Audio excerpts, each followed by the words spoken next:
Bonjour mes chers abonnés, c'est encore une fois de plus sur votre humble serviteur, Monsieur Prince. Je viens encore avec cette vidéo parce que beaucoup m'ont interpellé pour me dire, mais Monsieur Prince, depuis de ce temps, vous ne réagissez pas par rapport à ce qui se passe à l'Est. Laissez-moi vous dire, vous l'avouez, que ça m'avait vraiment affecté. Mais bon, écoutez, c'est notre pays, nous avons quand même intérêt à communiquer par rapport à la situation de l'heure. Donc, ce que je peux vous dire, c'est que cette guerre, nous allons la gagner et nous la gagnerons certainement parce que ça se passe sur notre sol, ça se passe dans notre pays et nous avons intérêt à gagner cette guerre. Mais selon mes analyses à moi, je trouve que le président de la République, Félix Antoine Tshisekedi Tshilombo, a déjà gagné cette guerre. Pourquoi?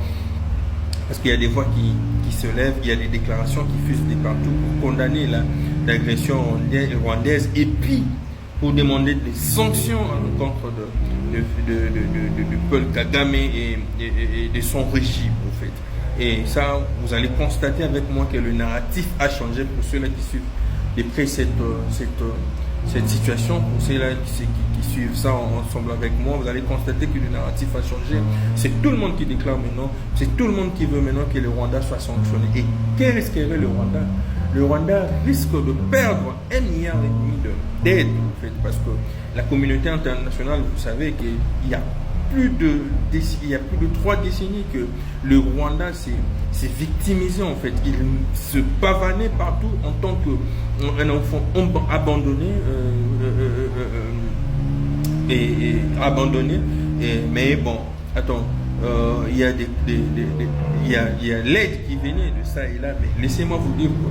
Suite à son attitude ou face à cette agression à l'endroit de la République démocratique du Congo, le Rwanda risque beaucoup, Paul Kagame risque beaucoup. Donc c'est un peu ça la situation.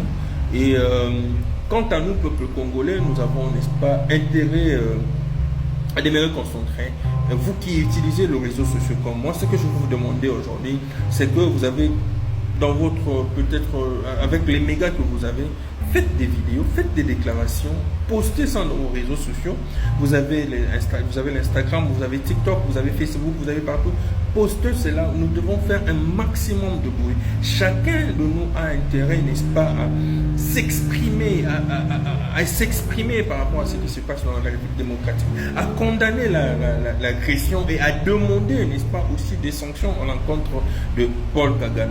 Vous voyez, donc c'est un peu ça, ce que je vous demandais. Il y a d'ailleurs de ceux-là il y a ceux-là même qui supportent le Paris Saint-Germain. Il y a aujourd'hui une pétition déjà pour le retrait, n'est-ce pas, de ces sponsorings du Rwanda à Paris Saint-Germain.